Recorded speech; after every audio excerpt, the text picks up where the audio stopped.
Chapter 5. Patrick POV. Sobrang saya ko dahil sa wakas, mapasa akin na rin si Scarlett. Sa 3 taon na paghihintay ko sa kanya, nagbunga rin ang aking pagtiyaga. Akala ko deadma lang ako nito. Hindi ko akalain na sasagutin ako ni Scarlett noong niligawan ko ito. Sa ilang taon na malungkot ako, katumbas naman nito ang 2 araw na naging kasama ko si Scarlett sa bahay nila Tita Carmen na ina nito. Natatawa pa ako kapag naaalala ko ang huling gabi na ginawa namin ang bagay na iyon. Nakita ko kasi sa mukha nito ang takot habang pinapahawak ko sa kanya ang aking alaga. Kita ko sa mukha nito na ngayon lang ito nakakita ng ganoong bagay. Ni ayaw ngang tumingin pero nakahawak naman ito. Naalala ko pa ang sabi nito. S*T. Patrick, ano iyan? Bakit ang? Wika pa nito sa akin habang nakikita ko ang pagkagulat sa mga mata nito. Hindi ko na pinatapos ang sasabihin nito kasi natatawa ako. Parang biglang nawala ang aking pagnanasa dito at napalitan ng pagtawa. Alam kong first time palang iyon ginawa ni Scarlett sa akin. At siya lang din ang kauna-unahang babae na nakahawak sa aking alaga. Pareho lang naman kaming dalawa ni Scarlett na innocenteng gumawa sa bagay na iyon. Kung virgin ang pag-uusapan. Of course, present kaming dalawa noon. Lumipas ang mga araw, medyo naging abala ako sa kanila ni Tito kung saan pansamantala akong tumutulong sa kanilang furniture. Hindi naman talaga ako dito nagtatrabaho sa kanila. Ako mismo ang kusang tumulong sa kanila para naman magkaroon ako ng experience about sa furniture. Nagbakasyon lang naman kasi ako dito, syempre para naman mabisita ko ang aking mga kamag-anak dito sa probinsya. Ilang linggo na rin kaming hindi nagkikita ni Scarlett. Siguro naging abala na rin iyon sa kanyang pag-aaral. Okay na rin siguro iyon na ganito ang setup namin. At least, alam ko sa sarili ko na nagsisikap iyon para sa kanyang pangarap. At isa pa alam ko na may babalikan ako dahil naging girlfriend ko na ito. Malaki ang tiwala ko kay Scarlett kaya malakas ang loob ko na kahit hindi kami magkikita okay lang din sa akin iyon. Ang pinag-alala ko rin. Kung lagi kaming magkikita, baka hindi ko mapigilan ang aking sarili at maangkin ko ito sa sobrang paghuhumaling ko dito. Baka hindi ko matupad ang ipinangako ko sa kanya. Ang gusto ko kasi, bago ko ito angkinan, matupad muna niya lahat ng mga pangarap niya. Dahil iyon ang ipinangako ko sa kanya. Ayaw ko na ako ang maging dahilan na masira ang mga pangarap niya na gusto niyang makamit sa kanyang buhay. Isa pa, nirerespeto ko sila Tita Carmen at Pinsan Paulo. Lalong-lalo na si Scarlett, malaki ang respeto ko dito. Kung gaano man ito kainiingatan ng mga mahal nito sa buhay, mas gusto ko na higgitan pa ito. Ganoon ko ito kamahal. Lahat gagawin ko para lang sa kinabukasan nito. Habang busy ako sa aking ginagawa nang biglang nagring ang aking cellphone. Nagtataka naman ako kung sino ang tumawag. Kaagad ko naman itong kinuha. Nakita ko sa screen na si Tito Oliver pala ang tumawag. Agad ko naman itong sinagot. Hello po Tito Oliver. Kumusta po? Okay lang naman po. Ano po iyon Tito? Ano po iyong sabi mo? Ako na po ang mamahala sa resort mo doon sa Maynila. Nasaan na po ba ang taong pinagkatiwalaan mo doon? Okay lang naman po. Kailan po ba ako luluwas ng Maynila? Ano po sa susunod na buwan na? Sunod-sunod na wika ni Tito Oliver. Bigla naman akong nanlumo sa mga narinig. Oo, magandang opportunity iyon kasi ako na ang hahawak sa negosyo ni Tito. Pero paano naman kami ni Scarlett? Kakaumpisa pa nga lang nabuo ang aming relasyon at may humadlang na kaagad. Parang binagsakan ako ng langit at lupa dahil sa narinig ko. Hindi ko naman pwedeng tanggihan si Tito Oliver kasi nakikiusap na ito sa akin. Sobrang gulo ang isip ko. Hindi ko alam kung paano ko ito ipaliwanag kay Scarlett. Ngayon pa nga lang nasasaktan ko na siya Isa pa, malamang sa malamang hindi ito sasama sa akin dahil alanganin na ang pag-transfer nito ng school. Aabangan ko na lang si Mark mamaya para ipasabi dito kay Scarlett na magkita kami, importante lang. Gusto ko sabihin sa kanya ngayon na ang plano ko, kaysa naman patagilan ko pa ito. Mas lalo lang ito masasaktan. Dumating ang hapon at inaabangan ko na si Mark. Wala namang ibang madaanan iyon kundi dito mismo sa tapat ng bahay namin. Ilang minuto din ang aking pag-aabang nang dumaan si Mark. May kasama itong babae, at halata sa loko na masaya ito habang kausap nito ang babae.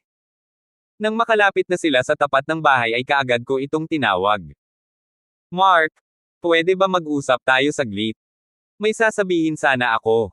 Agad na wika ko dito. Huminto naman ito at sininyasan ang babaeng kasama nito na hintayin siya.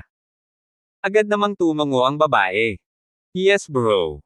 Ano iyon? Nakangiting sagot ni Mark. Agad ko naman itong sinagot. Pakisabi naman kay Scarlett bro, kung may time siya magkita naman kami. Kumusta na pala siya? Malungkot na wika ko dito. Ninisihan naman ako nito ng nakakaloko. Na-miss mo na ba siya bro? Anytime naman pwede kang pumunta sa school eh. Ilang buwan na ba kayong hindi nagkita? At bakit parang binagsakan ka ng langit at lupa dyan? Sagot naman ni Mark. Malakas akong napabuntong hininga at agad na sinabi ko ang aking pakay. Luluwas na kasi ako bro ng Maynila sa susunod na buwan. Gusto ni Tito Oliver na ako ang hahawak ng negosyo niya doon. Umalis na kasi ang tauhan na pinagkakatiwalaan niya. Malungkot na sagot ko dito. Seryoso naman ang mukha ni Mark habang nakatitig sa akin. Ibig mong sabihin bro, forever ka na doon. Kasi ikaw na pala ang mamahala sa negosyo ni tito mo. Paano kayo ni Scarlett niyan? Agad naman na tanong ni Mark. Malungkot naman akong napatitig dito. Hindi ko alam bro kung paano ko ito ipapaliwanag sa kanya. Alam kong masasaktan siya. Pero bahala na, kailangan ko siya makausap bro. Sagot ko dito. Tumango naman ito at nagpaalam na. Pagkatapos namin mag-usap ni Mark ay agad akong dumiretso sa kwarto. Parang bigla akong nanghina sa mga nangyayari. Akala ko forever na kaming maging masaya ni Scarlett. Nagkamali pala ako. Hindi ko naman pwedeng tanggihan si Tito at ako lang ang pinagkatiwalaan sa negosyo niya doon sa Maynila. Lumipas ang mga araw at linggo. Wala pa rin akong balita tungkol sa napag-usapan namin ni Mark.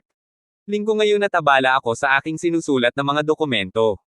Pinapasuyo ito ni Tito sa akin para i-check kung nabigay ba lahat ng dokumento sa mga client. Kaka-deliver lang kasi namin kahapon, baka may na-miss kami ng mga dokumento. Kaya pina-double check ito sa akin. Abala ako kakatingin ng mga papeles habang nakaupo dito sa may terrace. Naagaw ang aking atensyon sa isang babae na nakatayo sa may tapat ng bahay.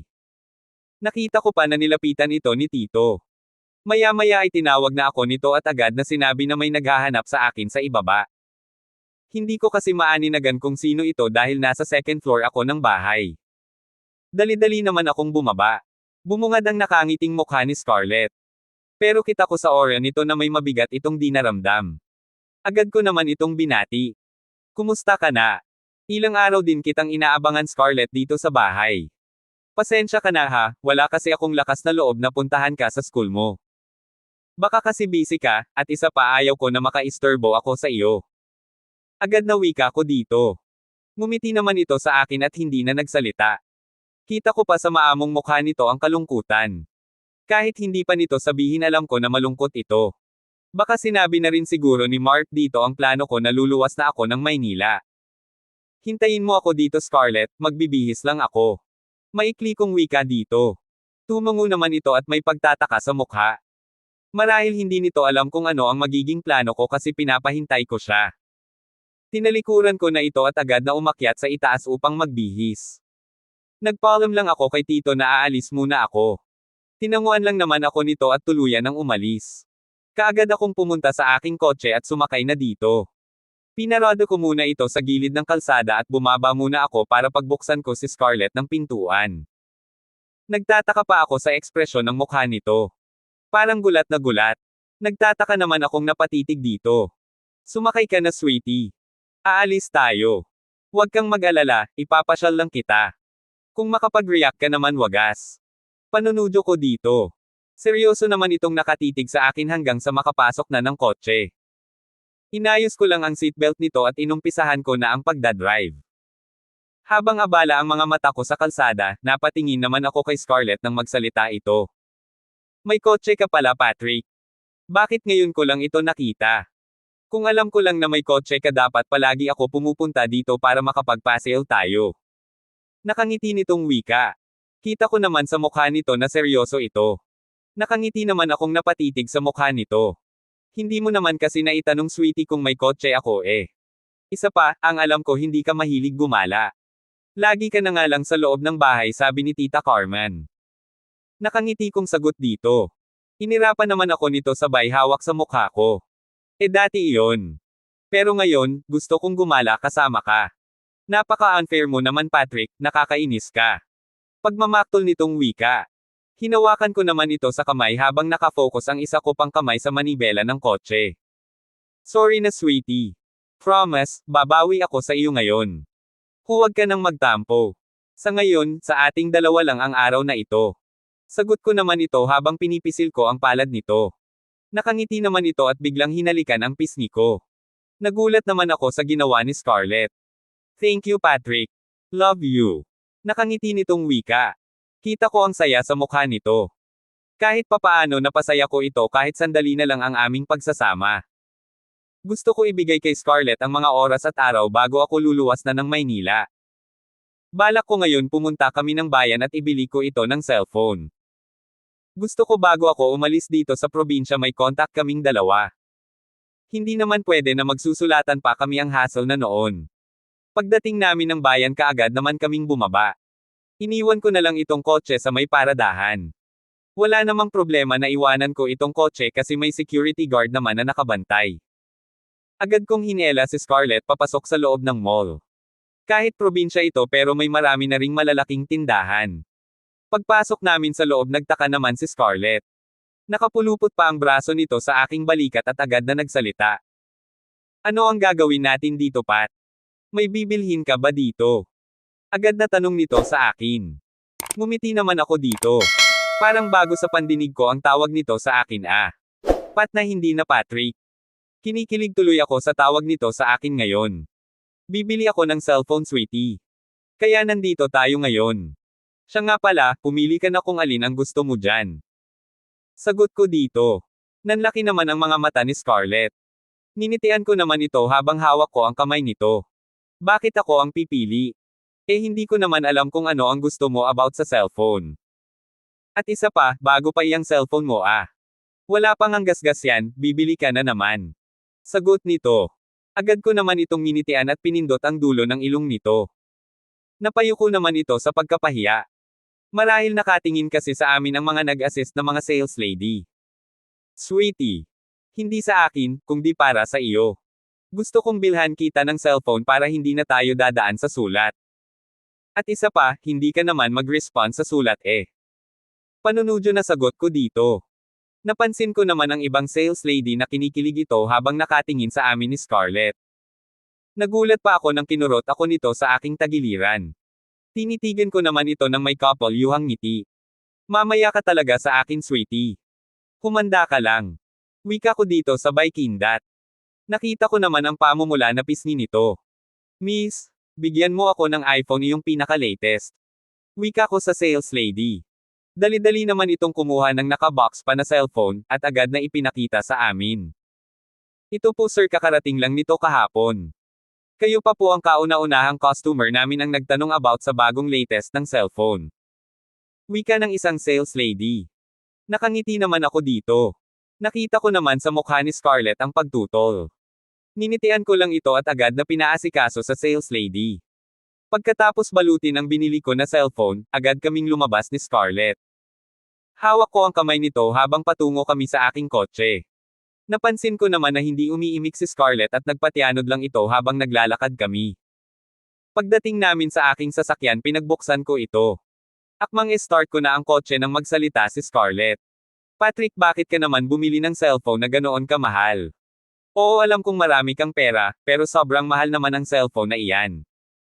Akalain mo 83,000. Sa tanang buhay ko hindi pa nga ako nakakita ng 20,000 na buo. Grabe ka kung gumastos Seryoso ka. Ibibigay mo lang iyon sa akin. Hindi na biro iyang ginawa mo Patrick. Ang laking pera na pinakawalan mo. Mahabang wika ni Scarlett. Sumilay naman ang ngiti sa labi ko habang nakatitig dito. Kahit gagastos pa ako ng milyon sweetie, hinding-hindi ako nanghihinayang sa pera kumpara naman sa iyo. Malambing na wika ko dito. Hindi naman ito umimik habang nakahalokip-kep. Pina-start ko na ang kotse at balak kong pumunta muna kami ng restaurant para kumain. Medyo nagugutom na rin kasi ako, at alam ko na hindi pa ito nag-almusal. Dahil maaga itong pumunta sa bahay kanina. Sweetie, nagugutom ka na ba? Dumaan muna tayo sa restaurant para kumain Malambing na wika ko dito. Alam kong nagtatampo ito sa akin dahil sa cellphone na binili ko. Pero hindi ko mapigilan ang mapangiti dito. Dahil kakaiba siya. Hindi siya materialistic, kontento na siya sa simple lang bagay. Ikaw bahala Patrick. Pagmamaktol nitong sagot. Napailing naman ako dito. Hinayaan ko na lang ito. Pagdating namin sa restaurant agad kong pinarada ang kotse. Pagkababa ko agad din itong bumaba. Hindi na ako nito hinintay na pagbuksan ko pa ito. Nagpatiuna na rin itong naglakad papasok sa restaurant. Nakasunod naman ako dito habang iiling-iling. Sinumpong na naman sa pagkamoldita. Pagkaupo namin agad kong tinawag ang waiter. Lumapit naman ito at nagtanong. Good morning po sir, ma'am. Ito po ang menu namin. Wika nito sa amin. Ninitian ko naman ito. Samantalang si Scarlett naman hindi umiimik. Sweetie ano ang gusto mo na food? Pumili ka na at pagkatapos natin kumain papasyal tayo sa tabing dagat mamaya. Wika ko dito. Hindi ko na pinapansin ang tupak nito. Hinayaan ko na lang ito.